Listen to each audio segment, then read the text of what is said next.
pembelahan sel yang menghasilkan dua sel anak yang identik dengan sel induknya.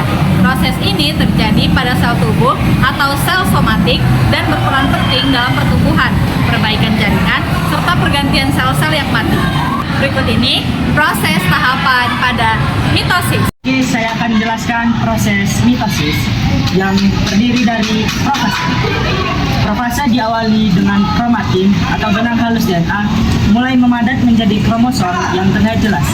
Setiap kromosom terdiri dari dua kromatid saudara yang terikat pada sentrometer. Sentriol bergerak ke kutub sel yang berlawanan dan mulai membentuk benang spindle.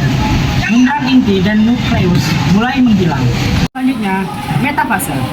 Metafase diawali dari kromosom berbaris di bidang ekuator atau tengah sel. Setiap kromosom menempel pada benang spindel melalui sentrometer. Ini adalah tahap di mana kromosom paling mudah diamati di bawah mikroskop. Selanjutnya, tahap anafase, yaitu kromatid saudara atau dua bagian dari satu kromosom ganda mulai terpisah pada sentrometer. Setiap kromatid menjadi kromosom tunggal yang utuh. Serat spindel menarik kromosom tersebut ke arah kutub sel yang berlawanan. Selanjutnya tahap telofase, yaitu kromosom yang telah sampai di kutub sel mulai mengendur atau mengalami dekondensasi, berubah kembali menjadi benang kromatin yang halus. Membran inti atau nukleus berbentuk kembali di sekitar kumpulan kromosom di masing-masing kutub. Nukleus atau anak inti mulai muncul kembali di dalam inti yang baru terbentuk. Benang spindel atau gelendong pembelahan menghilang karena fungsinya sudah selesai. Setelah mempelajari proses mitosis, kita akan mempelajari proses meiosis.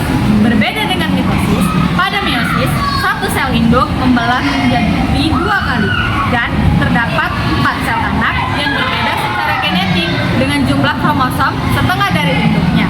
Proses ini sangat penting dalam pembentukan sel kelamin seperti sperma dan ovum, serta menghasilkan keberagaman genetik lainnya.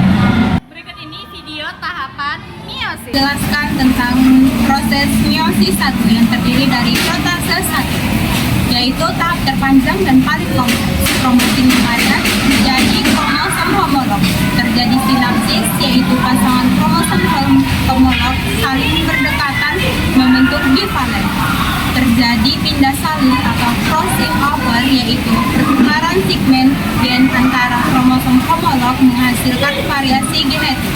Membran inti dan nukleus menghilang, spindel terbentuk. Selanjutnya, metafase 1. Kromosom homolog berbaris berdampingan di bidang ekuator.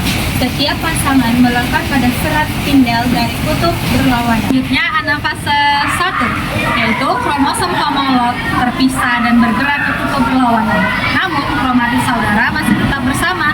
Di proses ini terjadi pengurangan jumlah kromosom. Selanjutnya telofase 1, yaitu kromosom sampai di kutub dan membran inti terbentuk kembali.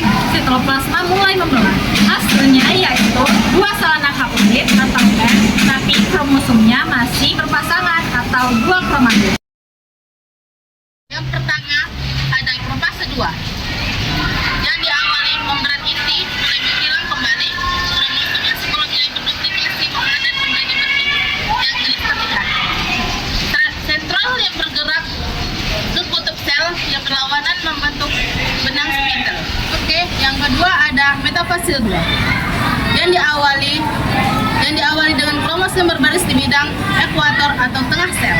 Setiap kromosom yang menempel pada serat spindel melalui sentromernya. Yang ketiga, anafase 2.